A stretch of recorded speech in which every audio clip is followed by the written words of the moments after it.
झगड़े का मूल कारण। एक बार एक सेठ अपनी दुकान पर बैठे थे। दोपहर का समय था, इसलिए कोई ग्राहक भी नहीं था, तो वो थोड़ा सुस्ताने लगे। इतने में एक संत भिक्षक भिक्षा लेने के लिए दुकान पर आ पहुंचे और सेठ जी को आवाज लगाई कुछ देने के लिए। सेठ जी ने देखा कि समय कौन आया है। जब उठकर देखा तो एक संत याचना कर रहा था। सेठ बड़ा ही दयालु था। वह तुरंत उठा और दान देने के लिए एक कटोरी चावल बोरी में से निकाला और संत के पास आकर उनको चावल दे दिया। संत ने सेठ जी को बहुत बहुत आशीर्वाद और दुआएं दी। तब सेठ जी ने संत से हाथ जोड़कर बड़े ही विनम्र भाव से कहा कि हे गुरुजन, आपको मेरा प्रणाम। मैं आपसे अपने मन में उठी शंका का समाधान पूछना चाहता हूँ।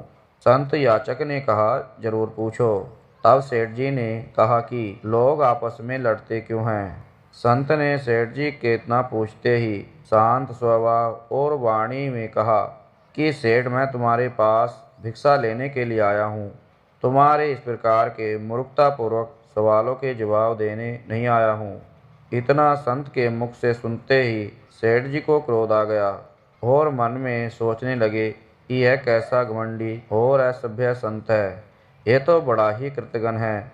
एक तरफ मैंने इसको दान दिया और ये मेरे को ही इस प्रकार की बात बोल रहे हैं। इसकी इतनी हिम्मत।